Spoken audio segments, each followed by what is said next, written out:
Hello friends, welcome to my YouTube channel Samrat education. दोस्तों, आज की इस वीडियो में आप लोगों को बीएससी एग्रीकल्चर फिफ्थ सेमेस्टर के एक विषय रेनफेड ड्राईलैंड एग्रीकल्चर का 5 मोस्ट इंपॉर्टेंट लॉन्ग क्वेश्चन बताने वाला हूं, जो कि आपके एग्जाम के लिए बहुत ही महत्वपूर्ण होगा। तो आप लोग वीडियो को पूरा देखिएगा और वीडियो अच्छा लगे तो वीडियो को लाइक कीजिएगा, चैनल को सब्सक्राइब कीजिएगा, अपने दोस्तों को शेयर जरूर कीजिएगा। देखिए, मैं आप लोग इंपॉर्टेंट क्वेश्चन अभी से इसलिए कराने वाला हूँ क्योंकि आपको जो एग्जाम है वीर बहादुर सिंह पूर्वांचल यूनिवर्सिटी का, खास करके मैं बात कर रहा हूँ, तो इनका एग्जाम इसी महीने के आखिरी सप्ताह से या दिसंबर के पहले सप्ताह से होना शुरू हो जाएगा। इतना कंफर्म समझिएगा, ठीक है। और आपको जो एग्जामिनेशन फॉर्म अभी नहीं भरा गया है, ये दिवाली के बाद से आपका एग्जामिनेशन फॉर्म भी भरा जाएगा और जल्द से जल्द आप लोगों का एग्जाम कराया जाएगा, ठीक है। और एग्जाम पैटर्न में कुछ बदलाव किया गया है।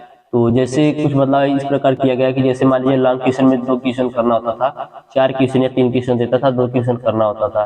तो अब लॉन्ग क्वेश्चन में सिर्फ एक ही क्वेश्चन करना होगा। और जो शॉर्ट क्वेश्चन था उसमें आप लोगों को 9 क्वेश्चन दिया जाता था और 5 क्वेश्चन करना था। तो आप लोगों को उसमें अब शायद 3 ही क्वेश्चन करना पड़ेगा, ठीक है।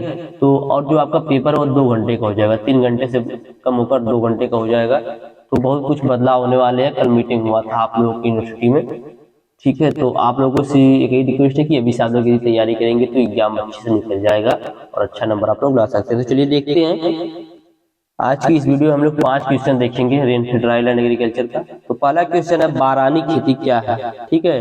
रेनफेड फार्मिंग क्या है। रेनफेड को देखिए हिंदी में बोलते हैं बारानी, वर्षाधारित खेती, वर्षाधीन खेती, ठीक है। तो रेनफेड फार्मिंग क्या है या बारानी खेती क्या है। भारत में बारानी खेती की आवश्यकता का वर्णन कीजिए।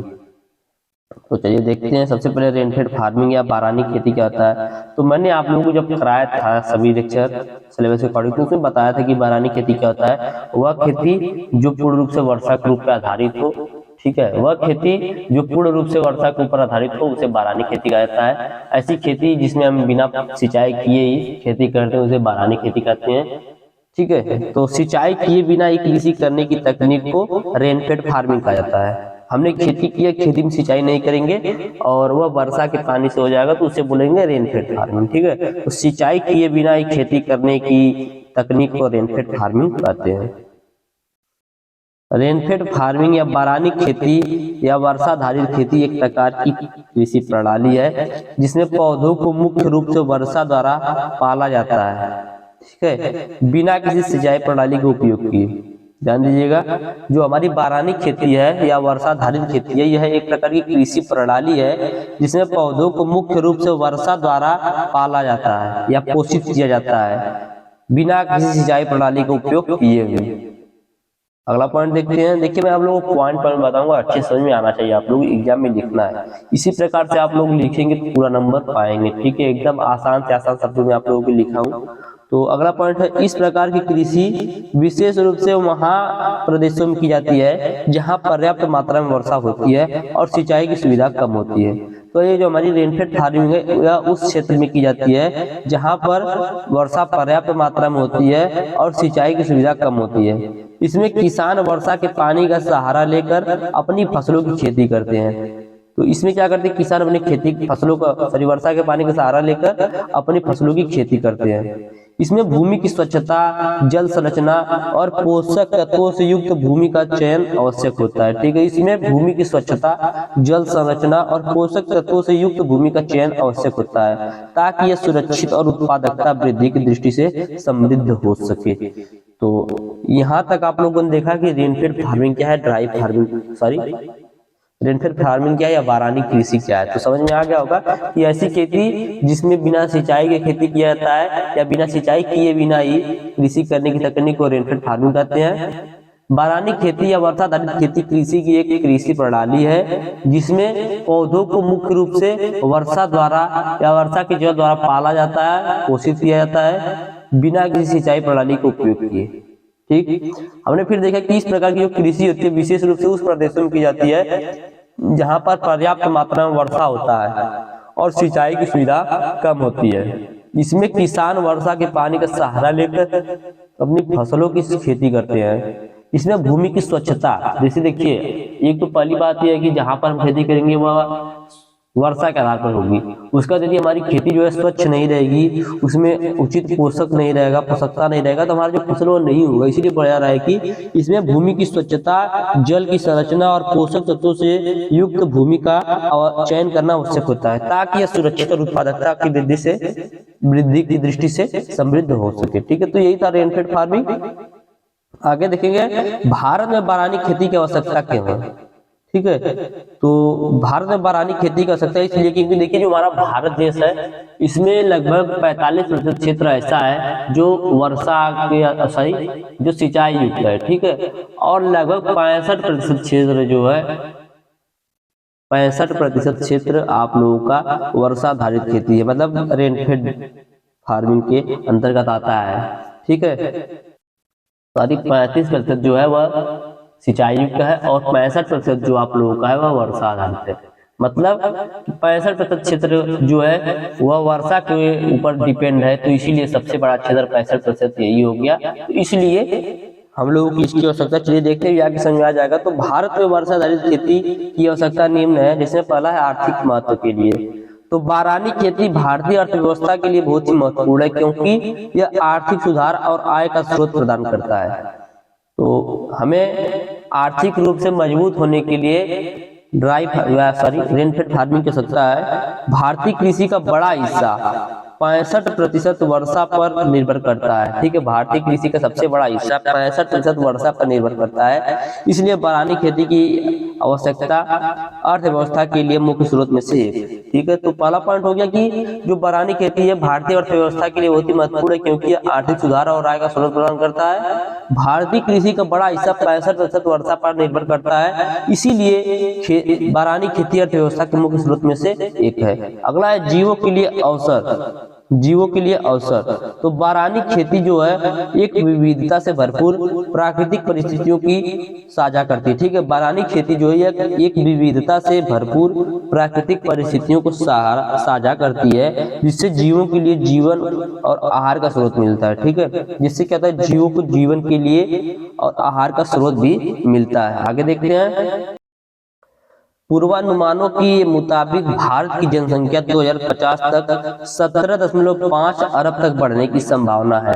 और आप लोग हमें कमेंट बॉक्स में बताइएगा कि इस समय भारत की जो जनसंख्या वह कितनी है। ठीक है, तो पूर्वानुमानों के मुताबिक भारत की जनसंख्या 2050 तक 17.5 अरब तक बढ़ने की संभावना है, और इससे खाद्य सुरक्षा की चुनौतियों और भी बढ़ेंगी। इससे जो है खाद्य सुरक्षा की जो चुनौतियां हैं वो और भी बढ़ेंगी। इसके साथ ही मौसम की अनियमितता बढ़ रही है, जिससे सिंचाई की आवश्यकता और भी महत्वपूर्ण हो गई है। इसलिए रेनफेड ड्राईलैंड एग्रीकल्चर की आवश्यकता है। ठीक है, तो हमने ये एक मेथड देखा। ठीक है, इसलिए हमें रेनफेड फार्मिंग की आवश्यकता है। अगला पॉइंट देखते हैं कि अगला किस लिए है। तो भारत में 60%, देखिए 60% या 65% जगह जगह पर देता है। ठीक है, कहीं पर 60% देगा, कहीं पर 65% देगा, तो आप लोग 60 और 65 दोनों समझिएगा। तो यहाँ पर देखिए मैंने दूसरा लिखा, यहाँ पर 60% है, तो यहाँ पर 65 समझिएगा। तो भारत में 65% कृषि भूमि बारिश पर आधारित है, इसलिए रेनफेड फार्मिंग का महत्व विशेषकर अधिक बढ़ जाता है। ठीक है, भारत जो हमारा देश है यहाँ पर कृषि भूमि बारिश पर आधारित है, इसलिए रेनफेड फार्मिंग का महत्व जो विशेष करके वो बढ़ जाता है। तो इसमें पहला पॉइंट है सिंचाई सुविधाओं की कमी होने की वजह से। ठीक है, तो इसकी आवश्यकता इसलिए क्योंकि हमारा जो भारत देश है यहाँ पर अधिक ऐसे क्षेत्र हैं जहाँ पर सिंचाई की बहुत ही कमी है, जिसमें भारत में सिंचाई सुविधाएं समानता पर्याप्त होती हैं, विशेषकर ग्रामीण क्षेत्रों में। इसलिए जल संरक्षण की दिशा में रेनफेड फार्मिंग एक समाधान प्रदान कर सकती है, इसलिए हमें रेनफेड फार्मिंग की आवश्यकता होती है। अगला स्थानीय मौसम में बदलाव, तो अंग्रेजी और साक्षात्कारी डेटा के अनुसार भारतीय मौसम में अनियमितता बढ़ रही है, जिससे बारिश में असुरक्षा बढ़ रही है। रेनफेड फार्मिंग इस खतरे को कम करने में मदद कर सकती है। ठीक है, इसलिए हमें रेनफेड फार्मिंग की आवश्यकता है। अगला है जल का घटता स्तर। ठीक है, या घटता जल स्तर, तो भारत में जल संसाधनों की घटती स्तर भी एक चिंता का विषय है। इसे देखते हुए रेनफेड फार्मिंग किसानों को पानी की सही व्यवस्था के साथ कृषि करने की सीख देता है। ठीक है, देखिए जो हमारा भारत देश है यहाँ पर जल संसाधनों की घटती स्तर भी एक चिंता का विषय है। इसे देखते हुए जो रेनफेड फार्मिंग है वह किसानों को पानी की सही व्यवस्था के साथ कृषि करने की सीख देता है। ठीक है, आज के समय देखेंगे हमारा जो क्षेत्र है यहाँ पर किसी को सिंचाई करना रहेगा तो पानी खोल देगा और पूरा खेत जो है पूरा भर जाएगा पानी से। तो इससे क्या होता है, पानी का नुकसान होता है। आज के घटते जल स्तर के समय में, घटते भूजल स्तर के समय में ऐसा नहीं करना चाहिए। तो रेनफेड फार्मिंग जो है यह किसानों को बताता है कि वो सही व्यवस्था के साथ अपनी कृषि कैसे कर सकते हैं। ठीक है, अगला है कम खर्च। तो सिंचाई सुविधाएं प्राप्त करने के लिए अधिक खर्च करना पड़ता है। इसके विपरीत रेनफेड फार्मिंग खेती कम खर्च में सिंचाई की आवश्यकता को पूरी कर सकती है। तो इसलिए हमें रेनफेड फार्मिंग की आवश्यकता है हमारे भारत देश में। ठीक है, तो यह पहला क्वेश्चन खत्म हो गया, जो कि एक ही क्वेश्चन 10 मिनट में हो गया। अगला क्वेश्चन देखते हैं।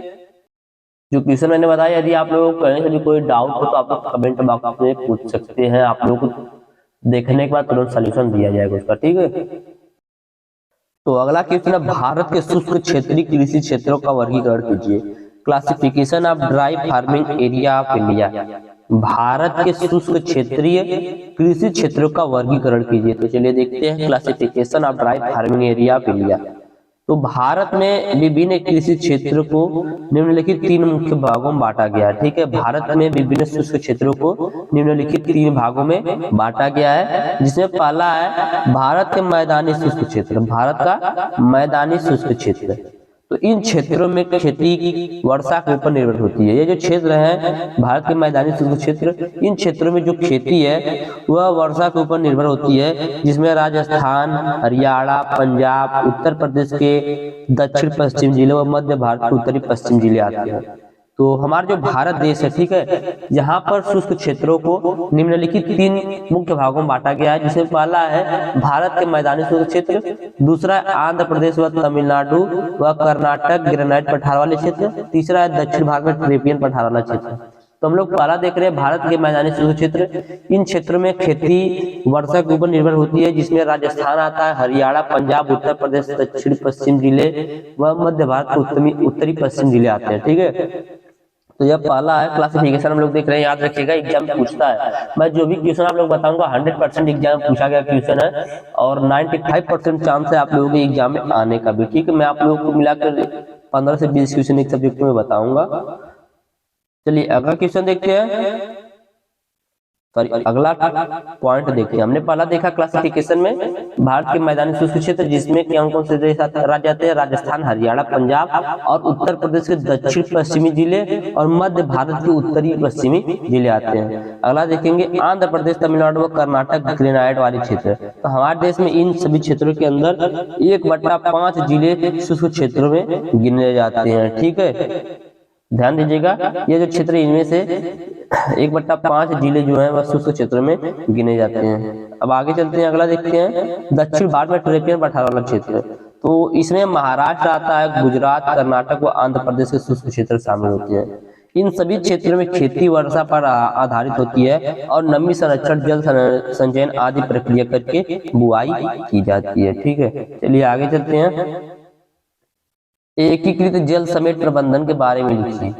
एकीकृत जल समेट प्रबंधन के बारे में लिखना है। तो चलिए देखते हैं, एकीकृत जल समेट प्रबंधन या वाटर शेड मैनेजमेंट भी इसे बोला जाता है। ठीक है, तो एकीकृत वाटर शेड प्रबंध सामाजिक, आर्थिक और पर्यावरणीय मुद्दों, स्थानीय समुदाय के हितों और विकास और जलवायु परिवर्तन के प्रभाव जैसे मुद्दों को ध्यान में रखते हुए वाटर शेड के आधार पर मानवीय गतिविधियों और प्राकृतिक संसाधनों के प्रबंध की प्रक्रिया है।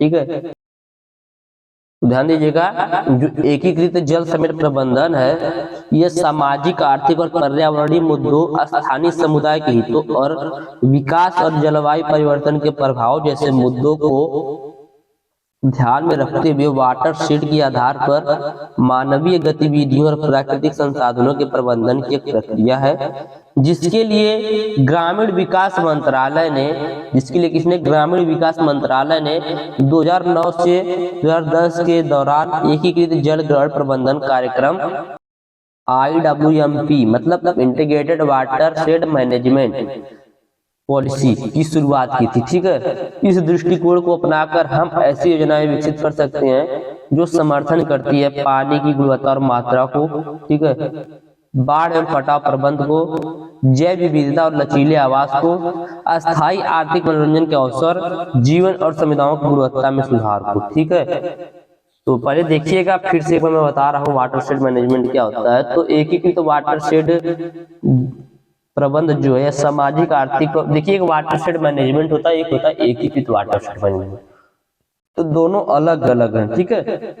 तो एकीकृत वाटर शेड मैनेजमेंट सामाजिक आर्थिक और पर्यावरणीय मुद्दों, स्थानीय समुदाय के हितों और विकास और जलवायु परिवर्तन के प्रभाव जैसे मुद्दों को ध्यान में रखते हुए वाटर शेड के आधार पर मानवीय गतिविधियों और प्राकृतिक संसाधनों के प्रबंधन की प्रक्रिया है, जिसके लिए ग्रामीण विकास मंत्रालय ने 2009 से 10 के दौरान एकीकृत जल ग्रहण प्रबंध कार्यक्रम integrated watershed management programme की शुरुआत की। इस दृष्टिकोण को अपनाकर हम ऐसी योजनाएं विकसित कर सकते हैं जो समर्थन करती है कि पानी की गुणवत्ता और मात्रा को कैसे बढ़ाया जाए, बाढ़ एवं कटाव प्रबंध को कैसे सही किया जाए, जैव विविधता और लचीले आवास को समर्थन करती है, अस्थायी आर्थिक मनोरंजन के अवसर को समर्थन करती है, जीवन और संविधान की गुणवत्ता में सुधार को समर्थन करती है।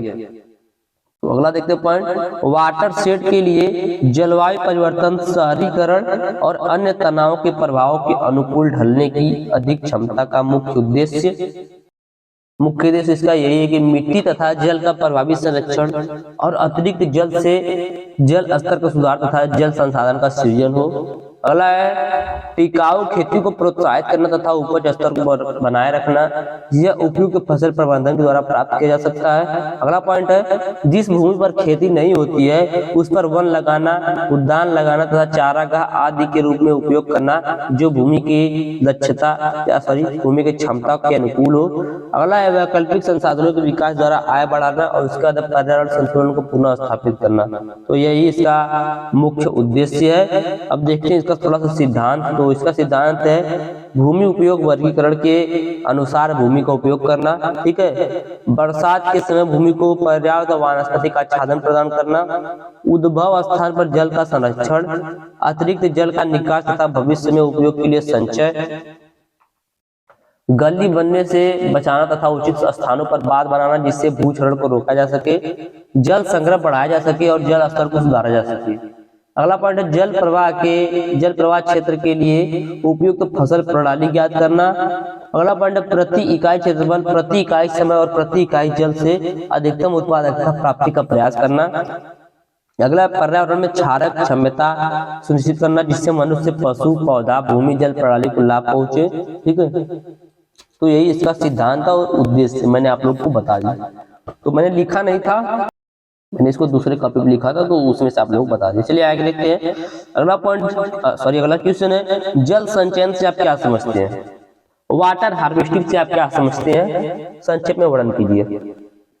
तो मैंने आप लोगों को 3rd सेमेस्टर में और 4th सेमेस्टर दोनों में वाटर हार्वेस्टिंग को बताया था, ठीक है। तो वाटर हार्वेस्टिंग क्या होता है आप लोग फिर एक बार पहले मैं समझा देता हूँ। देखिए जब वर्षा होती है ना, जब हम लोग गांव में घर पे या कहीं पर भी वर्षा होती है, तो वर्षा होने पर जो जल होता है जो भूमि पर बहने लगता है, ठीक है, जो भूमि पर बहने वाला जल होता है उसको कुछ ऐसी प्रक्रिया बनाकर इकट्ठा करना, किसी ऐसे स्थान पर इकट्ठा करना जहां पर वो इकट्ठा हो सके, ठीक है। तो उस जल को इकट्ठा करके हम लोग अपने कृषि के यूज में लेंगे या उसको फिल्टर करके पीने के भी यूज में लेंगे। ऐसी प्रक्रिया को ही बोला जाता है वाटर हार्वेस्टिंग, ठीक है।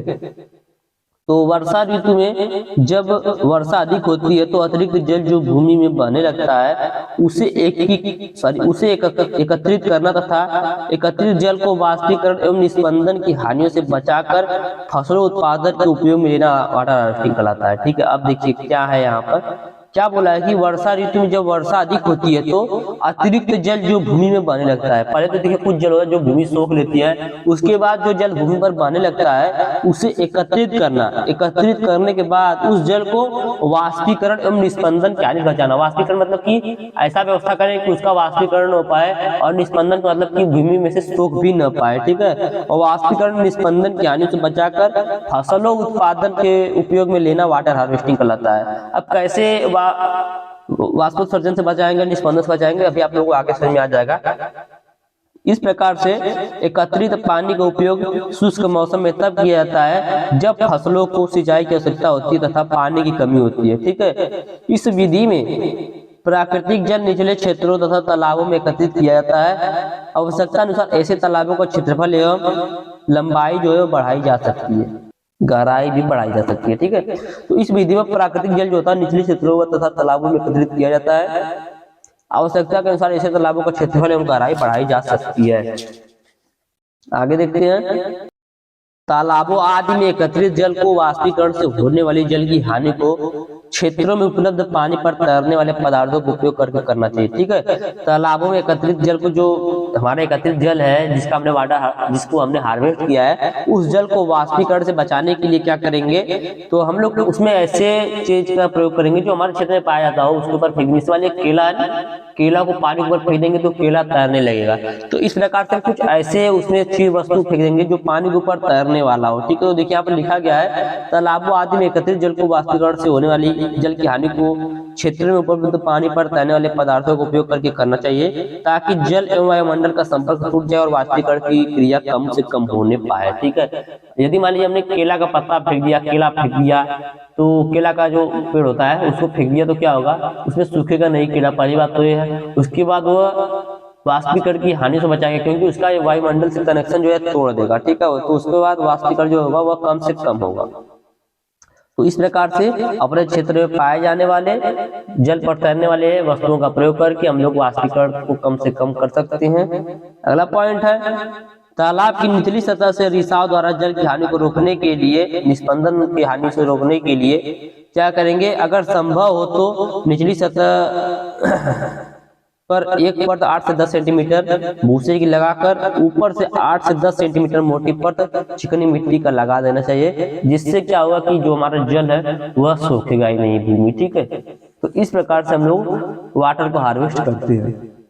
तो समझ गए वाटर हार्वेस्टिंग क्या होता है। वाटर हार्वेस्टिंग क्या होता है, जब वर्षा ऋतु में अधिक वर्षा होती है तो अतिरिक्त जल जो भूमि पर बहने लगता है, उस जल को एकत्रित करना तथा निस्पंदन तथा वाष्पीकरण की हानि से बचाकर कृषि के प्रयोग में लेना वाटर हार्वेस्टिंग कहलाता है। इस पानी का प्रयोग हम लोग तब करते हैं जब हम लोग अपने खेतों में सिंचाई करना होता है और पानी जो होता है पानी की कमी होती है। ठीक है, तो इस जल को, एकत्रित जल को वाष्पीकरण की हानि से बचाने के लिए हम लोग उसमें अपने क्षेत्र में पाए जाने वाले ऐसे पदार्थों का प्रयोग करते हैं जो भूमि के ऊपर तैरता हो, उसको लाकर जल के ऊपर फेंक देते हैं। जल के ऊपर फेंकने से उसका कनेक्शन जो है वायुमंडल से टूट जाता है, जिससे वाष्पीकरण कम से कम होता है। और नीचे की सतह से जल के रिसाव को कम करने के लिए, यदि संभव हो तो निचली सतह से जल की रिसाव की हानि को कम करने के लिए एक परत 8 से 10 सेंटीमीटर मोटी भूसे की लगाकर ऊपर से 8 से 10 सेंटीमीटर मोटी पर चिकनी मिट्टी का लगा देना चाहिए, इससे क्या होगा, मृदा जल को नहीं सोखेगा। ठीक है, अगला क्वेश्चन है, 5वां क्वेश्चन, सूखा सहनशीलता से आप क्या समझते हैं, ड्राट टॉलरेंस।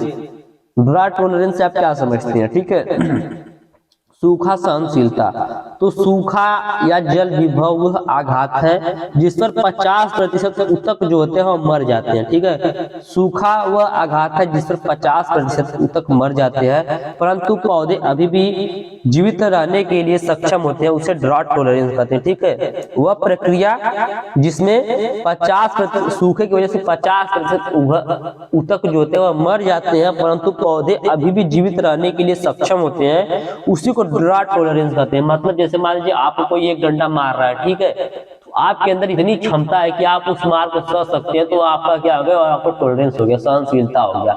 इसी प्रकार पौधा है, पौधे को यदि कम पानी मिल रहा है, वह कम पानी में भी क्या कर रहा है, अपना वृद्धि विकास कर रहा है, तो उसको क्या बोलेंगे, उस पौधे को उसको बोलेंगे ड्राट टॉलरेंस प्लांट। ठीक है, क्योंकि वह पौधा जो है वह सूखे को सहन कर रहा है, सूखा सहनशीलता पौधा है। ठीक है, तो सूखा या जल विभव वह आघात है जिस पर 50% ऊतक मर जाते हैं, परंतु अभी भी पौधे जीवित बने रहने के लिए सक्षम होते हैं, उसी को ड्राट टॉलरेंस बोलते हैं। सूखे के आघात से सहनशीलता बनाए रखने के लिए, सूखे के आघात से सहनशीलता बनाए रखने के लिए पौधों में विभिन्न यांत्रिकी उपलब्ध होती है, जिसमें उनमें पानी का संतुलन बना रहता है। ठीक है, जिससे उनमें पानी का संतुलन बना रहता है। सूखे के आघात से सहनशीलता को बनाए रखने के लिए पौधे में विभिन्न यांत्रिकी उपलब्ध होती है, जिससे उनमें पानी का संतुलन बना रहता है। सूखा सहनशीलता वह क्षमता है जिसके द्वारा एक पौधा शुष्क या सूखे की स्थिति के दौरान अपने बायोमास उत्पादन को बनाए रखता है। देखिए, समझते चलिएगा एक पॉइंट, ठीक है, आप लोगों के लिए बहुत ही इंपॉर्टेंट है एग्जाम के दृष्टि से। तो सूखा सहनशीलता वह क्षमता है जिसके द्वारा एक पौधा शुष्क या सूखे की स्थिति के दौरान अपने बायोमास उत्पादन को बनाए रखता है। कुछ पौधे प्राकृतिक रूप से शुद्ध परिस्थितियों के अनुकूल होते हैं। ठीक है। कुछ पौधे ऐसे होते हैं जो प्राकृतिक रूप से शुद्ध परिस्थितियों के अनुकूल होते हैं। कुछ पौधे विशेष रूप से मक्का, गेहूं और चावल जैसी फसलें आनुवांशिक इंजीनियरिंग के माध्यम से बनाई गई किस्मों के साथ सूखे के प्रति सहनशील हो जाती है। ठीक है, अभी मैं फिर से एक बार बताऊंगा तो आप लोग समझ में आ जाएगा, पहले एक बार समझते चलिए। उसका संचयन अपचयन क्रिया पर अनेक पादप चयापचय क्रियाएं, ठीक है। संचयन अपचयन प्रक्रिया पर अनेक पादप जो है मोटा बेलिक क्रियाएं जैसे कार्बन तथा नाइट्रोजन के संश्लेषण पर सूखे का अत्यधिक प्रभाव पड़ता है। अधिक पानी की कमी के कारण स्टोमेटा अस्थायी रूप से बंद हो जाते हैं और प्रकाश संश्लेषण की प्रक्रिया जो है वह समाप्त हो जाती है और पौधे पोषण की कमी से मरने लगते हैं। ठीक है, पौधे क्या करते हैं, पोषण की कमी से मरने लगते हैं। तो अभी तक आप लोगों ने क्या देखा, एक बार फिर समझ लीजिए कि हमने देखा कि सूखा वह आघात है जिस पर 50% तक मर जाते हैं, परंतु जो पौधा होता है उसको अभी तक जीवित बने रहने के लिए क्षमता होती है या वह अभी भी जीवित रहने के लिए सक्षम होता है। तो उसी को बोलते हैं ड्रॉट टॉलरेंस। सूखे की आघात से सहनशीलता बनाए रखने के लिए पौधों में विभिन्न यांत्रिकी उपलब्ध होती है, फिजियोलॉजी उपलब्ध होती है, जिससे उनमें पानी का संतुलन बना रहता है। फिर हमने देखा कि सूखा सहनशीलता वह क्षमता है जिसके द्वारा एक पौधा शुष्क या सूखे की स्थिति के दौरान अपने बायोमास उत्पादन को बनाए रखता है।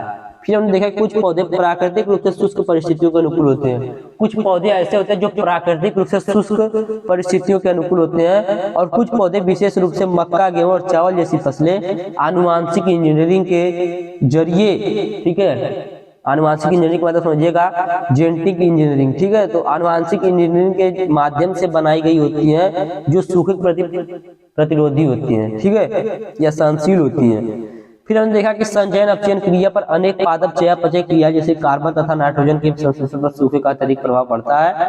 अधिक पानी की कमी के कारण स्टोमेटा अस्थायी रूप से बंद हो जाता है और प्रकाश संश्लेषण की प्रक्रिया समाप्त हो जाती है और पौधे पोषण की कमी से मरने लगते हैं। आगे देखते हैं।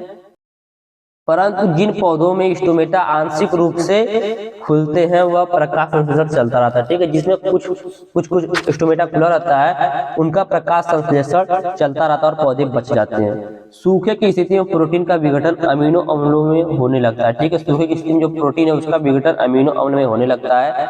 सूखा अवरोधी फसलों में पौधों में आरएनए संश्लेषण चालू रहता है। जो सूखा अवरोधी फसल उनमें आरएनए संश्लेषण चालू रहता है। नमी पत्तियां पुरानी पत्तियों के स्थान पर सूखा सहन करती हैं, ऐसा उनमें प्रोटीन की अधिक मात्रा का कारण होता है। पौधे में वाष्पोत्सर्जन करने वाले अंग मर जाते हैं और प्रजनन सामग्री जो होती है वह सुरक्षित रहती है। यही है आप लोगों का सूखा सहनशीलता, ठीक है। तो आप लोगों को मैंने 5 क्वेश्चन बोला था, 5 क्वेश्चन करा दिया लॉन्ग वाला, और इस 5 लॉन्ग क्वेश्चन से आप लोगों को कई क्वेश्चन कवर हो जाएंगे, आप लोग एग्जाम में देखिएगा। और यदि आप लोगों को इसका पीडीएफ चाहिए तो डिस्क्रिप्शन में व्हाट्सएप ग्रुप का लिंक, व्हाट्सएप नंबर दिया गया है, मैसेज करके आप लोग इसका पीडीएफ ले सकते हैं। वीडियो अच्छा लगे वीडियो को लाइक कीजिएगा, चैनल को सब्सक्राइब कीजिएगा, अपने दोस्तों के पास शेयर भी जरूर कीजिएगा। धन्यवाद, जय हिंद।